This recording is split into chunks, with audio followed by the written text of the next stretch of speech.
2003ರಲ್ಲಿ ಹಿಜ್ಬುಲ್ ಮುಜಾಹಿದ್ದೀನ್ನ 2 ಭಯೋತ್ಪಾದಕರು ಇಂಡಿಯನ್ ಆರ್ಮಿಯ ಸೈನಿಕರ ಮೇಲೆ ದಾಳಿ ಮಾಡಿ ಕಾಡಿನಲ್ಲಿ ಅಡಗಿ ಕುಳಿತುಕೊಳ್ತಾ ಇದ್ರು. ಇವರು ಭಾರತೀಯ ಸೈನಿಕರಿಗೆ ತಲೆನೋವಾಗಿದ್ರು.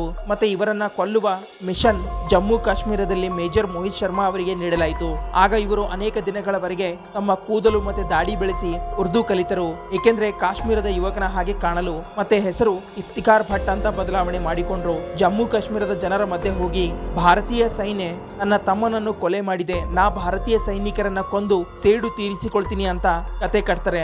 ಯಾವಾಗ ಈ ಸುದ್ದಿ ಕಾಡಿನಲ್ಲಿ ಕುಳಿತ ಭಯೋತ್ಪಾದಕ ಅಬು ತೊರರ ಮತ್ತೆ ಅಬು ಶಬ್ಜಾರ್ಗೆ ಗೊತ್ತಾಯಿತು, ಅವರು ಇವರನ್ನ ಕರೆದು ಭಾರತೀಯ ಸೈನಿಕರ ಮೇಲೆ ದಾಳಿ ಮಾಡಲು ಆಯುಧ ಕೊಡೋದಾಗಿ ಹೇಳಿದ್ರು. ಇದರ ನಂತರ ಮೇಜರ್ ಮೋಹಿತ್ ಶರ್ಮಾ ಇವರ ಜೊತೆಗೆ ಅನೇಕ ದಿನಗಳು ಕಳೆದ್ರು. ಮತ್ತೆ ಇವರ ಇಂಪಾರ್ಟೆಂಟ್ ಇನ್ಫಾರ್ಮೇಶನ್ ಇಂಡಿಯನ್ ಆರ್ಮಿಗೆ ನೀಡಿದ್ರು. ನಂತರ ಇವರಿಗೆ ಗೊತ್ತಾಗುತ್ತೆ 20 ಮಾರ್ಚ್ ರಂದು ಕಾಶ್ಮೀರದ ಸೋಫಿಯಾ ಜಿಲ್ಲೆಯಲ್ಲಿ ಭಾರತೀಯ ಸೈನಿಕರ ಮೂವ್ಮೆಂಟ್ ನಡೆಯಲಿದೆ ಅನ್ನೋದು.